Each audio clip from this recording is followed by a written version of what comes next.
Okay, so in the studio today we have Emma, who works for TLC Wales Fostering, which specialises in fostering children with complex medical needs, and their aims and objectives are that all children and young people should be treated with dignity and respect. Mm-hmm. Which is a lovely message, isn't it? Yeah. Could you tell me a little bit more about TLC Wales Fostering and what services you provide? Yeah, sure. So TLC was originally set up back in 2001. Mm-hmm. A guy called Alan noticed, he was working as a social worker at the time, and he noticed that children that had an additional need or medical diagnosis, quite often were getting overlooked when searching for foster placements. So noticing that this was happening, he decided to set up his own fostering agency, which specialises in just those children. So what we do is we find homes for children with those complex medical needs or additional need. And that's what we're looking for, really. That's why we're here. So, yeah, we look for foster carers that have that, the passion to want to care for children. Yeah, that's lovely. And why did you specifically start working for TLC Wales? So my background, I started off working with children from kind of youth work perspective back in Portsmouth. If you notice, I haven't got a Welsh accent. Yeah, so, I can tell. Yeah. Like me. So I started... You're really out of place. I know. Don't even ask me how to say that. No, I'm joking. But yeah, so I started in youth work and then I moved over to Wales. I was working as a social worker in looked after children's team, coming into contact with foster carers all the time. I also worked in a short breaks provision, which is Action for Children. It was National Children's Homes at the time. Okay. But working with children with additional needs. Yeah. And then this job came up in TLC. It was all of it combined, really. It was working with the children that I really enjoyed working with, but at the same time, my skill set of supervising foster carers. So I started back in 2018. And I'm still here now. I started as a supervising social worker. I've gone up to practice manager now. So wow. Yeah. I can imagine it's quite a rewarding job, isn't it? It is. Yeah. And I think what I really noticed was when I was working with foster carers, I take my hat off to every foster carer out there because they do an amazing job. Yeah. When I started working in TLC, I really noticed that the carers, they are really special. They are people that generally they want to be here. They've got that kind, nurturing, that they'd have natural, to be, wouldn't they? Yeah. So they just, the carers that we've got in our agency are really brilliant. So nice. I end up staying and I love it. So I'm now taking on more of a role in the marketing recruitment of new carers. Yep. So yeah, that's me at the moment. That's my. How do you market and recruit new carers? Like, how do you do that? So we do follow avenue? safer recruitment, but what we tend to do, we've got children that have maybe had autism or ADHD. Quite often, the sort of carers we're looking for are people that have got an understanding of additional educational needs. So sometimes we will look for teachers, TAs. We've also got children that have got a lot of medical needs as well. So we've got from one part of the spectrum right to the other. They could have a diagnosis of, say, eczema. Or we could have right at the other end of the spectrum, and we've got children that are really life limited and need palliative care, so need kind of more nursing. So what we do, we try and kind of go to venues where we may be able to look at those sort of people, like nurses, people that are working in schools. Yeah. So that's kind of what we're looking for, really. I suppose you would want people who have experience in, different abilities and different illnesses and different, because obviously if the average person, I'm saying the average person, you know what I mean by that, don't you? Yeah. Who hasn't experienced it before, they might not know not what they're in for, but what they should be doing to adapt their lifestyle and all that kind of thing. Absolutely. Yeah. And like foster carers, we want people that have got from all walks of life. Yeah. Life experience is massive as well. So a lot of our carers, some of them would have experience with their own children or family members that they've had to care for as well. So we look for, nurses, we look for people in schools, but we also look for people who've got life experience and experience of disability as well. Yeah. So they're definitely people that have come to us because they've seen what we do as well. Yeah. So they want to be there, which is, They know specifically what kind of care you provide. So it's, they specifically are looking out for that sort of fostering. Yeah. It's and quite often some of the carers that we have have got adapted properties. They've got their house already set up because they've got that good knowledge and insight as well. So it makes our job easier. I can imagine, yeah. It also makes them a really like special person to come forward as well. Yeah, of course. It's reassuring as well, isn't it? Yeah. Yeah, definitely. Okay, so how do you match a child with the right foster carer? What does the process involve? So what the process is, we kind of do an expression of what we call an expression of interest. So when the carers are coming through the recruitment side of it, when they have their assessment, the assessor, as an independent person that we have that goes out, they will look at what that person's life skills are, what their skills and abilities are, what their kind of their capacity is really. So we do a matching exercise at that point. And it's really important for people to kind of know what their skills and abilities are, and when they've kind of reached their capacity, and have that awareness. But that really helps us then. So when we have children that we're looking for homes for, we can kind of match the skill set with the needs of the child. Yeah. So if we have got a child that has got real complex medical needs, we probably would look at someone who has that nursing background or has an ability or a really good understanding and want to be able to care for them in that way. Yeah. And it's not for everyone, but it helps if you've got someone who's wanting to do that. So yeah, we look at the needs of the child, we look at the skill set of the carer. At that point, if we've got our supervisors and social workers are going out, they will say to the carer, we've got potential match for you. The carer can have a think about it, see if it's going to fit with their family, their lifestyle, and then we go from there really, if they feel it's something they want to go for. So that's how we match really. It's not all... That makes sense. Yeah, and it's not always guaranteed either, because there are a lot of other agencies that would be putting forward foster families as well. So So it's really important that our carers know exactly what their capacity is really and what they can manage, so we can match the right child. I was going to say, do you find that most of your carers are people who have experience for the different disabilities and needs of the children? Yeah, and they've quite often they've already got an idea of what they're able to manage as well. So yeah, that makes sense. That really helps us. But yeah, it's a real thorough process, and it's we've kind of pride ourselves in our matching as well, because for a child's placement to break down or for them to have to move to another home, that's really traumatic for a child. I bet it is, yeah. So we place a real value within TLC of like really matching the carer to the child as well. Yeah. Because it's got to work, because we don't want those. You don't want it to be a passed from pillar to post. I've got experience in my family of people have gone in the foster care and they've been passed from different family to different family, and it's not nice for them, and it does end up disrupting them in their adult life as well. Yeah, it's traumatic, isn't it? Yeah, it is. Yeah. So yeah, the majority, well, I'd like to say the majority, but things do happen, but the majority of our carers usually keep the children on into independent as well, into adulthood. That must be nice to see. Yeah. So the way we lose carers at the moment is because they stay on with the children as adults. Yeah. Which is absolutely fantastic for that child, because they're coming in at a young age, and due to the nature of the children that we provide homes for, they can't always move on to independent living. So the carer quite often stays with the child into adults. Yeah. Oh, wow. And they become adult carers then instead. So that's nice though, because that's like their full-on family then, isn't it? That is their family. It's the continuity, and that's how we kind of, our carers leave them, because they've moved into adults and they've no longer got the room to have any more. So which is it's fantastic for those children and young people that are moving on, and they don't it's ideal situation. They've got to move on. Even if you do lose them as carers. I know. Yeah, gutting for us, but it's a good outcome for that child and young person. So okay, so asking about challenges of foster care. What's the biggest challenges facing foster care in Wales right now, and how is your organisation working to address them? I think there's always going to be that shortage. There's always going to be the need for to find homes for children.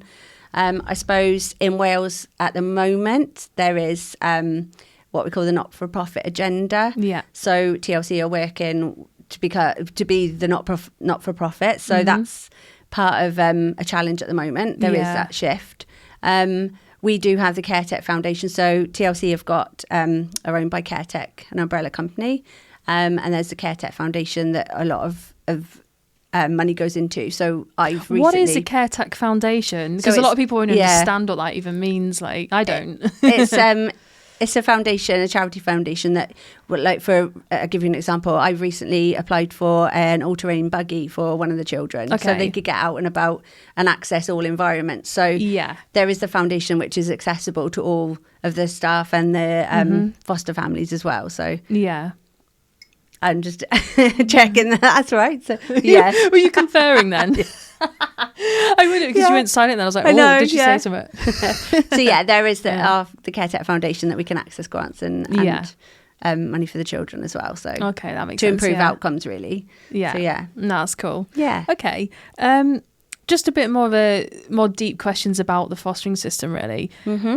What's the main difference fostering children with complex medical needs to those who don't? That's a good question. So I think it's having, so not everyone can manage like medical needs, particularly like the children that are life limited. That is a huge commitment. Yeah. So I'm not saying fostering's easy in any aspect, but no, it's not, is it? But... I think when you're taking on a child that can potentially pass away, needs that high level of care, and you're kind of their last point of call if it's end of life, or if you've got a child that actually their milestone isn't reaching GCSEs, it's actually taking first steps. It is a different expectation, and it's a different. So I think fostering a child with additional needs is an extra layer. It's an extra challenge on top of it. So I think it's like an extra emotional layer as well. With everything that might be involved, depending on what they're going through. And all the children that come into foster homes, they've all gone through. They've all experienced trauma and loss, as mainstream fostering would be. But our children have got that additional level of their diagnosis to contend with as well. And stereotyping by society sometimes as well. So it's quite heavy, isn't it, really? It does weigh heavy on you. So your foster carers have got to be able to kind of understand that you've got a child or a young person that has had trauma and experienced loss, but then on top of that they've also got to manage their day-to-day living and their needs as well. So it is a big ask. It is, rewarding at the same time. Okay, what do you think lies at the heart of good fostering experience for both the child and the carer? I think just having the acceptance that as someone in your family. For the foster carer, they get a lot out of it because they can see, and like I said, those little milestones are huge. So it's really rewarding for the foster carer to see the smaller things. For the child, it's those outcomes. It's being able to have the freedom, being part of a family, experiencing, being given new opportunities. And really letting them have a foster home, a family life. Letting them have that family life that they might not. And a childhood. So it's all the combination really of everything. But it can be just as rewarding. One for the other. So and I think when the foster children come into our agency as well, we've got, as you can see, Clue here. We've got. We haven't referred to the teddy, have we? This is our mascot Clue. So Clue. All of our children. Mini Clue, Big Clue, Mini Clue? All the children would have one of our little mascots when they come in, and he's part of our children's guide as well. So Clue would introduce the children to fostering or explain like what it's going to be like for them if they come into our agency. But we also have a lot of events, and I think with TLC we are kind of one big family as such. So for the foster carer and the child coming into TLC, you're joining a nice family feel as well. We have lots of events. We have lots of social. We have lots of carer support groups. And so it's not just a case of it's just the fostering. There's a lot going on around it. You do make it like a social thing. And the carers quite often have their own groups and circles of friends as well, which is nice. That's quite nice. Moral support. Exactly. We have lots of we have our traditional summer social where all the children and the foster families come. But what I was going to say was the Clue. So he also has Clues Pride. So the children are part of the Pride, and they come and have consultation groups as well. Oh, okay, yeah. So they're very Hence much involved. The lion. Yeah, yeah. So he's part of our guide. He's part of our consultation groups. But yeah, the foster carers have support groups as well. They have training. They have their supervising social worker who's on hand. We've got a 24-hour on-call as well. So you always have someone at the end of a phone. Okay, yeah. We are quite a small team. There's 14 of us at the moment. We've just taken on a new member of staff. So is that for the whole of Wales as well? The whole of the company? Yeah. That's quite a small team, isn't it? Yeah. So, but it's quite nice in a way because we all know each other's kind of like carers. So you get to know everyone in the agency. Yeah. And if ever a carer has a problem, they know they're going to be talking to someone who has got a good awareness. You know? Yeah. So yeah, that's the beauty of our small team. We're a team that kind of covers from Pembrokeshire right up to Chepstow, Monmouthshire, that area, M4 corridor, and then up in between as well. So yeah, it covers quite a wide area. Yeah.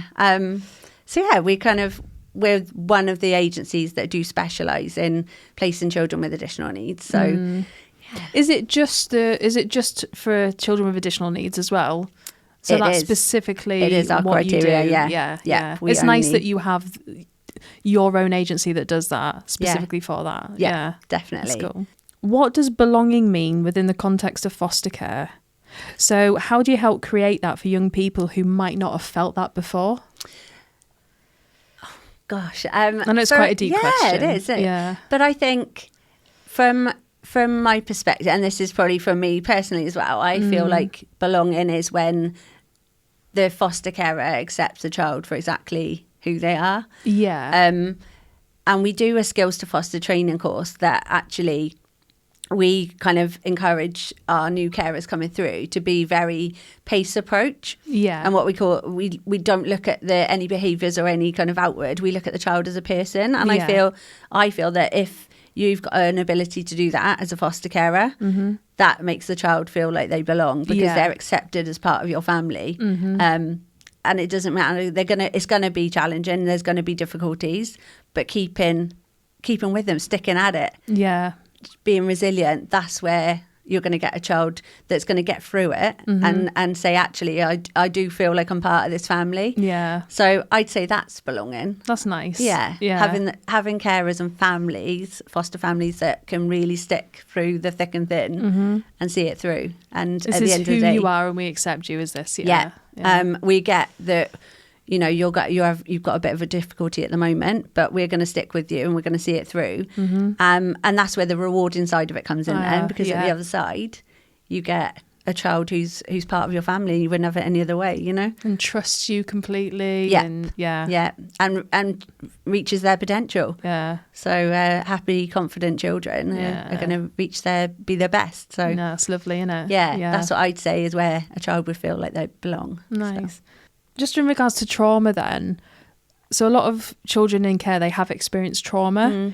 How do you see healing actually happening within a foster environment if they have had a lot of trauma prior to that? So I don't know if you've heard of like the toxic trio.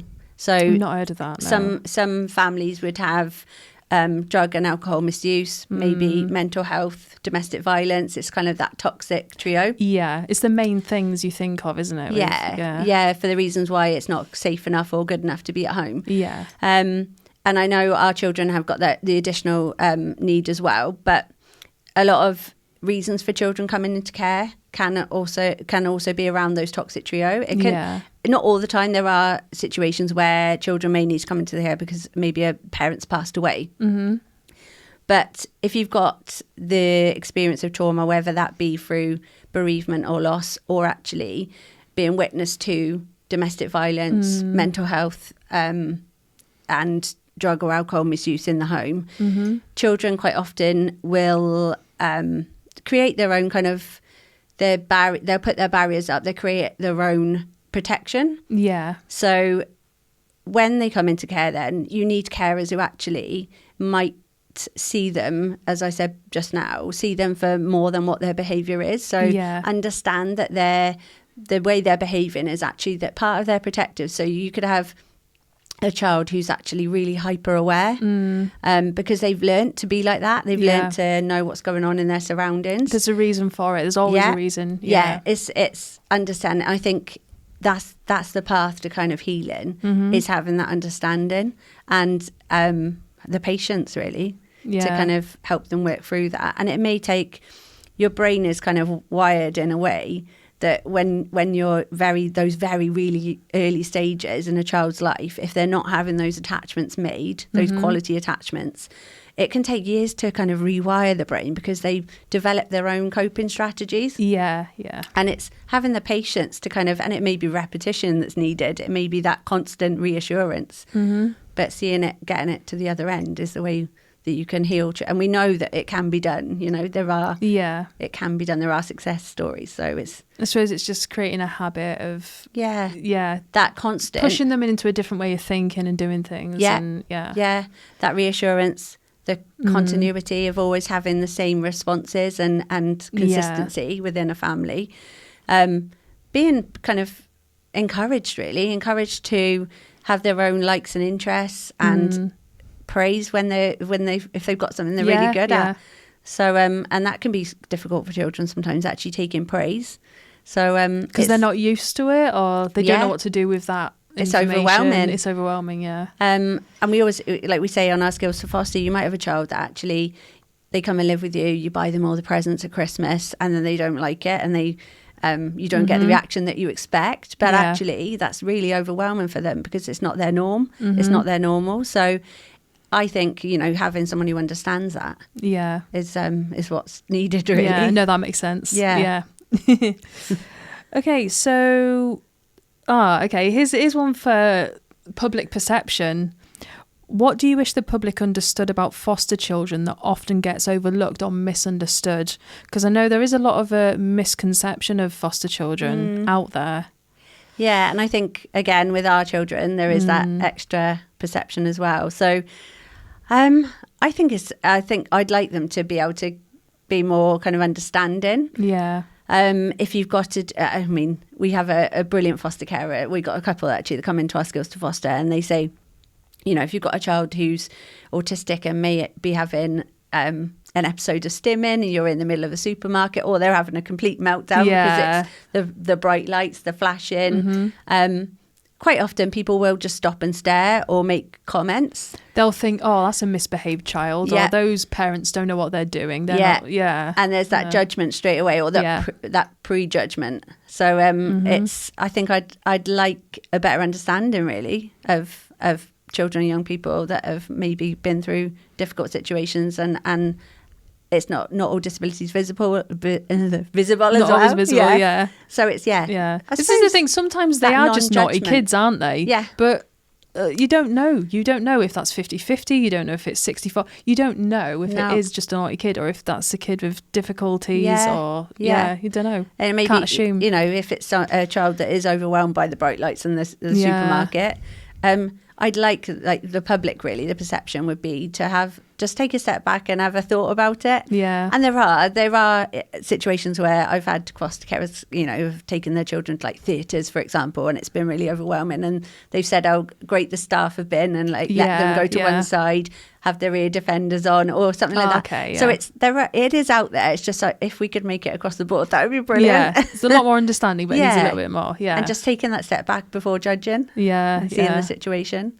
People judge quite easily, I think, don't they? Yeah, that's natural in society. It is natural, but the more awareness people have, the less they're likely to do it. Exactly. So getting that awareness out there that not every situation is as it seems. Maybe. As it seems, yeah. If you could describe the impact of fostering in one story, moment, or emotional truth, what would it be? So do you have one particular story or moment that, oh my goodness, really grabs what fostering is all about? You've got a story of a child that's been quite an emotional story. Yeah, so originally was life limited and not expected to live more than a year or so, and is now in comprehensive school. So carers obviously took him in as a young baby, and has reached his he's doing amazing and able to go around and assess venues for accessibility for disabled people. So he's doing amazing. So that's the sort of moment that we're really proud of. So yeah, that's the sort of things where we have children that are outliving like their expectation and doing so well as well. So they're all the important moments for us. Yeah, I bet. It's really hard to pinpoint one, actually. I can imagine, because it's all nice moments. Yeah, nice definitely. stories. Yeah. What's the hardest thing for you about working for a fostering company for children with special needs? I suppose we have got children that we know are life limited. So that's really, it's difficult. We get to know all the children. Yeah. So I think that's a difficult thing for our staff and our social workers as well, because they get to know the children. Do you get to know the children quite well? Yeah, because you do visit them, and we see the children regularly as much as what their social workers would be. So, and you live through it with the carers then. Yeah. So that's probably a challenge, is if you've got children that have got or are unwell or really poorly, to see them like that.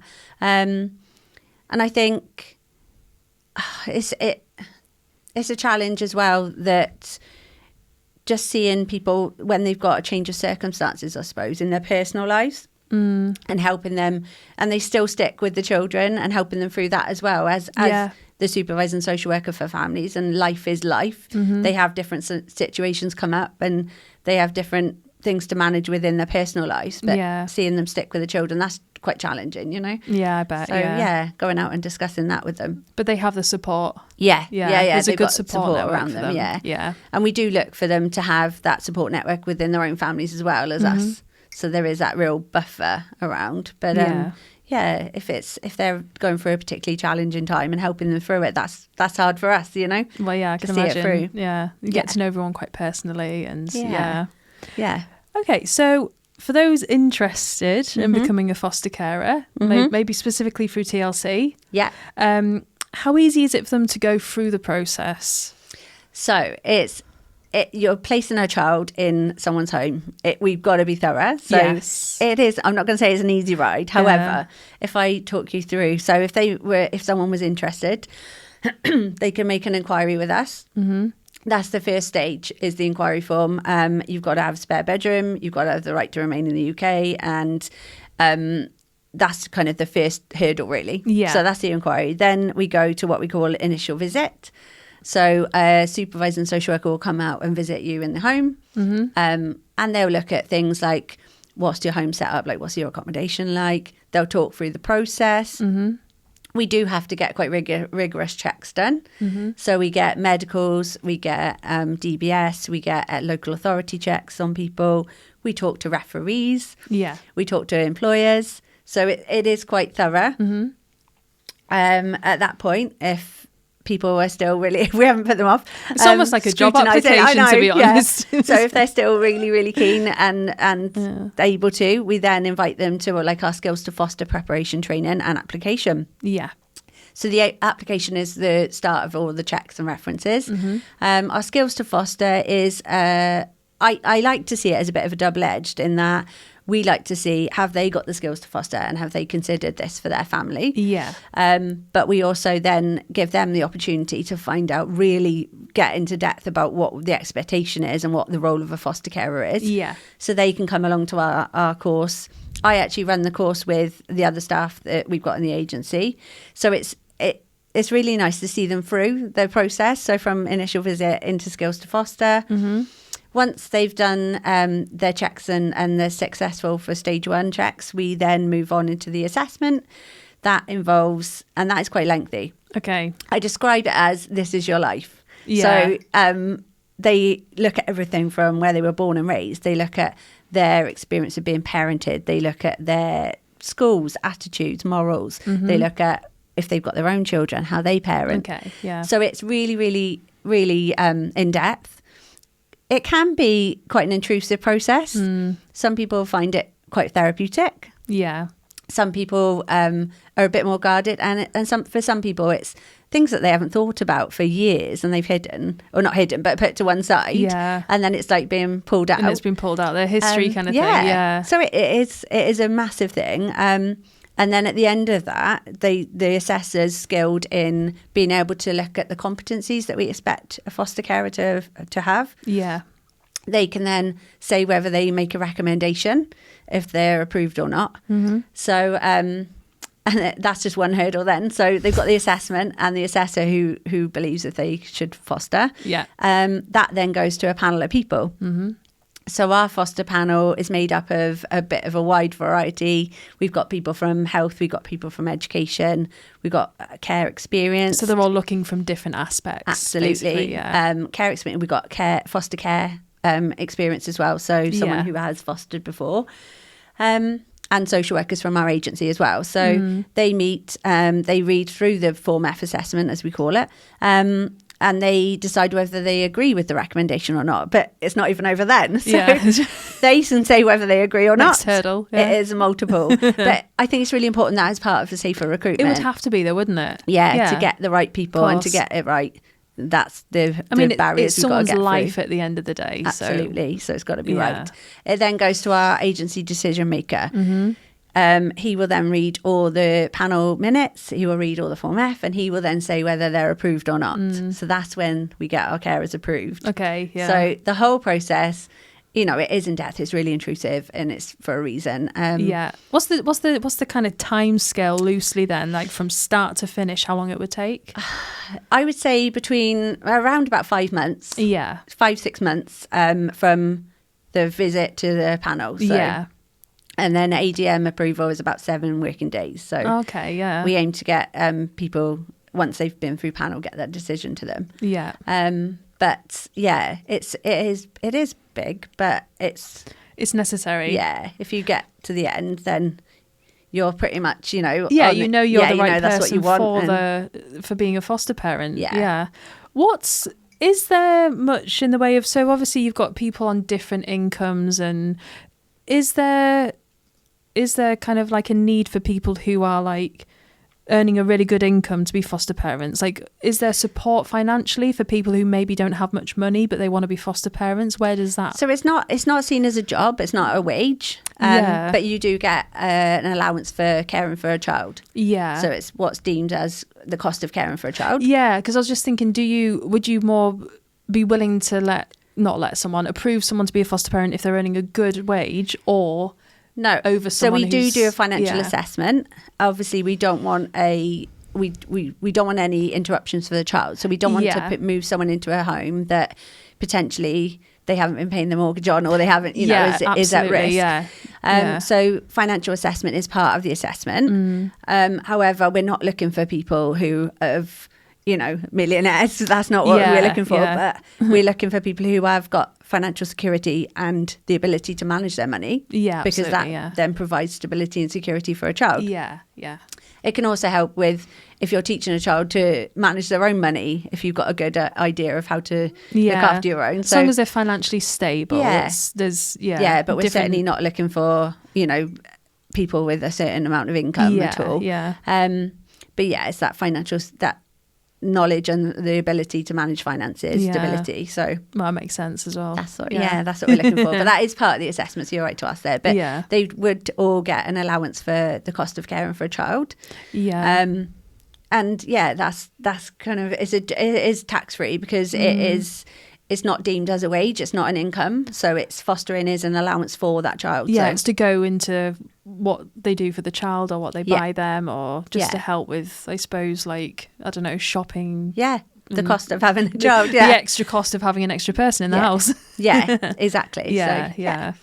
Okay, so what's the future for TLC? Are there any plans to expand or anything new coming up? Yeah, there are. So we've done we've been quite successful in what we do in Wales, and that has been recognised. We have got children that are coming from local authorities within England, being placed with foster carers in Wales. So we would like to replicate that so that those children can remain in England. So we are setting up TLC England. Yeah. So that is a big part of our it is development. expanding. Yeah, expanding. And I don't know if I can say to be continued or yeah. But that is part of the plan. So early next year, that hopefully will be registered and go through. I'll be ready to go. Yeah. Yes. Cool. Yes. So replicating what we've got here, but we're always looking for foster carers. So if anyone's wants to have more information or give it a go, then I'd say, it's really rewarding. So please do. Yeah. If you've got the skills and things mindset. People might not be aware, and, then be like, oh, I didn't know that was an option, or I didn't know this company existed. So, And if you've, gets the word out, particularly got a passion for caring for children with additional needs and complex medical, then we are. And you're a specific agency for placing that. Yeah, definitely. Cool. Well, thanks very much for coming in and having a chat. It's really interesting, actually, and I've learned a lot more about it. So, yeah. Brilliant. Thank you for having me. Thank you.